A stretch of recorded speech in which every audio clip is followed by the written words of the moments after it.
Buenos días, somos el grupo número 3 y vamos a hablar acerca de los músculos de la masticación.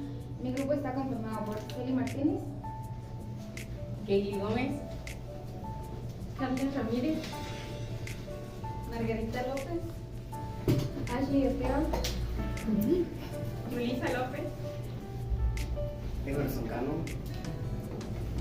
César Rivera, Giovanni García, Brasil Velasco. Mi nombre es Carlos Serrano y como ya hablaba mi compañera antes de mí, vamos a hablar acerca de los músculos de la masticación. Estos músculos se insertan en la mandíbula, obviamente tienen su punto de origen que próximamente los vamos a ver.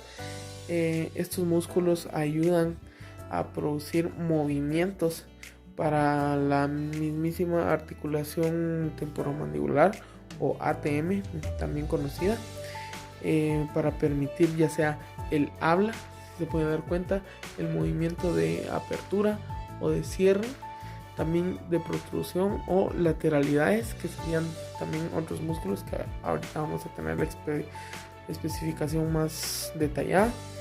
Estos son 4 músculos, aunque más que 4 músculos son 4 pares de músculos, ya que está el hueso temporal, el macetero, que iría en esta parte, el pterigoideo externo y el pterigoideo interno. Los 4 son del lado izquierdo y del lado derecho, 2 temporales, 2 maceteros, 2 pterigoideos laterales y 2 pterigoideos internos. Ahora a continuación vamos a empezar a ver los músculos. A mi compañera y a mí nos corresponde explicar sobre el pterigoideo interno o medial, que es este músculo de aquí. Su principal característica es que el músculo es grueso, cuadrilátero y es corto. Está situado por dentro del pterigoideo externo y extendido oblicuamente de la cara interna del ala externa de la apófisis pterigoides. Su inserción es en la cara medial de la rama de la mandíbula por debajo del orificio mandibular. Su principal fuente de irrigación es proporcionada por las ramas pterigoideas de la arteria maxilar. Sus relaciones por dentro con la faringe, de la que está separada con el espacio maxilofaringeo y arterias carótidas de la yugular interna. Por fuera con el músculo pterigoideo externo o lateral. Se ubica en los laterales de la cara por encima de la mandíbula. Como acción, este músculo se encarga de desviar la mandíbula hacia el lado contrario. Este movimiento se le llama deducción lateral. Cuando actúa solo de un lado, a este movimiento se le llama unilateralmente. Como función, cuando se contraen de manera conjunta, ayuda a elevar la mandíbula y los maxilares. Cuando actúan por separado, protruyen el lado maxilar y cuando lo hacen de manera alterna, determinan un movimiento de trituración. Este es un músculo elevador de la mandíbula, pero debido a su posición proporciona pequeños movimientos laterales. Como dato curioso, este es un músculo que pertenece a la anatomía temporomandibular, porque la aparición del dolor se asocia a las disfunciones de la articulación. Las partes podemos encontrar la parte pterigoidea medial profunda y la parte superficial del pterigoideo medial. Como origen tenemos la cabeza profunda, que es la cara medial de la lámina pterigoidea lateral y la apófisis piramidal del hueso palatino. En la cabeza interior tenemos el tubérculo del maxilar. A mi compañero y a mí nos tocó hablar sobre el pterigoideo externo, que es también conocido como pterigoideo lateral, que lo encontramos en la parte de acá. Su principal función es la elevación y cierre de la mandíbula y en menor grado la retracción mandibular y la elevación de la mandíbula. Partes. Esta tiene una parte o una cara interna y otra externa.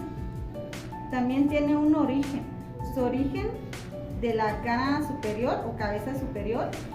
Es la cara infratemporal y cresta infratemporal del ala mayor del esfenoides.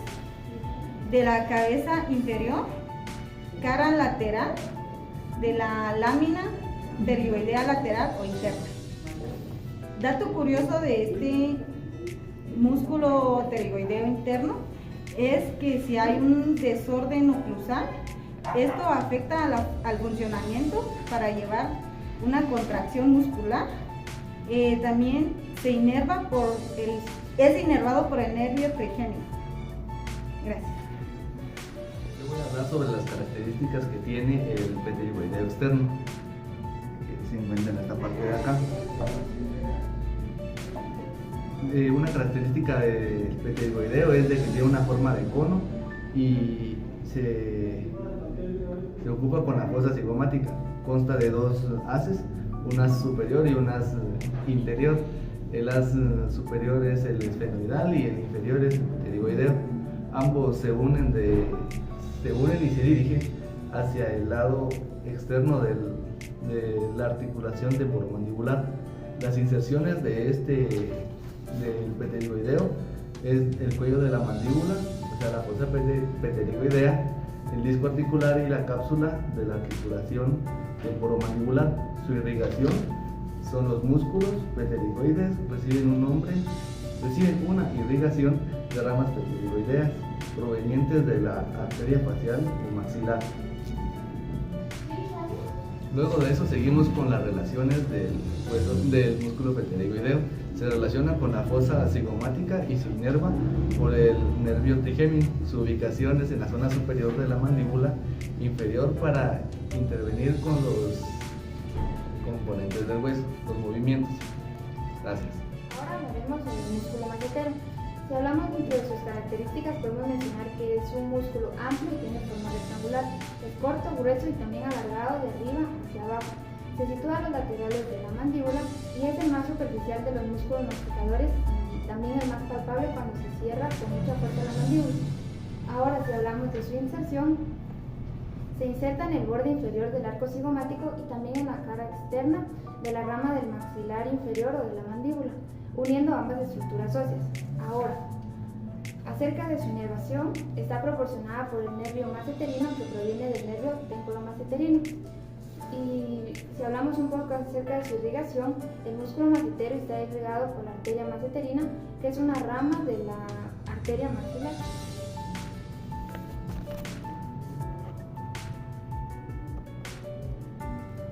No me ibas a cortarlo bien. No te vamos a cortar cada parte. El músculo macetero es uno de los 4 músculos de masticación. La función de este es de elevar la mandíbula provocando el cierre mandibular, la contracción de la porción superior, la cual se dirige en diagonal hacia adelante. Traslada la mandíbula hacia adelante provocando la protrusión mandibular.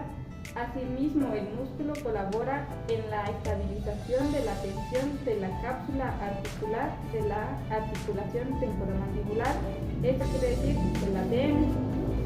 En la ubicación, el macetero es un músculo corto, grueso y rectangular, clasificado como un músculo masticatorio del tipo craniomandibular, ubicado en la región parótida macetérica, la cual está constituida por 2 porciones, una superior y más voluminosa, cuyo origen es en el borde inferior de los 2/3 anteriores del arco cigomático, insertándose en el ángulo de la mandíbula y en la zona inferior y lateral de la rama mandibular.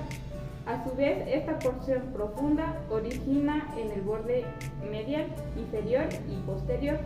El arco cigomático en su inserción en la zona superior lateral de la rama mandibular y en el proceso coronoides. Ya hablando sobre las relaciones del músculo macetero, se dice que se relaciona hacia lateral y posterior por intermedio de su fascia en la prolongación anterior de la glándula parótida y su respectivo conducto excretor. Además, con distintas estructuras vasculares, nerviosas y musculares, como son la arteria facial, los músculos cigomáticos mayores y menores, el rizorio y la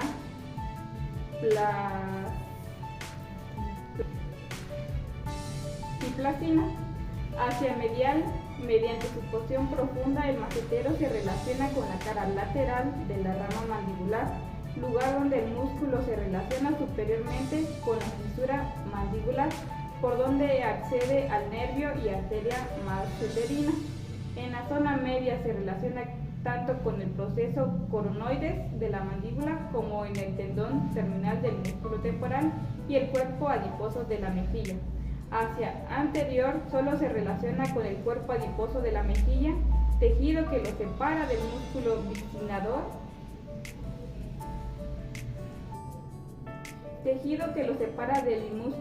buccinador de los vasos faciales. Hacia posterior como datos curiosos del músculo macetero, se dice que este es el más fuerte a comparación con su tamaño. También que este es capaz de ejercer una fuerza de 90 kilogramos. En las partes del músculo macetero podemos encontrar las dos porciones superficiales y profundas. El origen del músculo macetero, este se origina en los 2/3 anteriores del borde inferior del arco cigomático por la cara externa y de la totalidad del borde del arco por la cara interna. Y ahora les hablaremos sobre el músculo temporal. Es un músculo grande que presenta una forma de abanico, el cual lo podemos encontrar en la superficie lateral del cráneo de ambos lados, de igual forma y abarca la fosa temporal. Su función es la elevación de la mandíbula. También permite movimientos.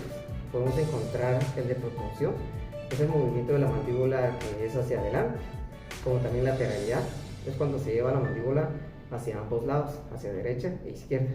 Y retrusión de la mandíbula, se realiza movimiento de la mandíbula hacia atrás. En su origen se origina en la fosa temporal. Esta se divide en tres zonas, una zona anterior, una media y una posterior. En las partes podemos encontrar el as anterior, el as medio y el as posterior. En su acción es contraerse y elevar la mandíbula y también dirigirse hacia las caras, y para esta participa el as posterior. Entonces proseguimos con la relación. En la cara superficial temporal, por vasos y nervios temporales superficiales en el arco cigomático y por la parte superior del macetero. En la cara profunda del hueso de la fosa temporal y nervios, venas y arterias temporales profundas y la parte inferior del músculo pterigoide. Proseguimos con la irrigación. Proviene de las arterias temporal profunda anterior y la arteria anterior profunda media, que proviene de las dos ramas ascendentes colaterales de las arterias del maxilar interno. Luego la arteria temporal profunda posterior, la rama colateral de la arteria temporal superficial. Ambas ramas terminan en la arteria carótida externa. Bueno, como dato curioso podemos afirmar que este músculo es uno de los más fuertes en la articulación temporomandibular.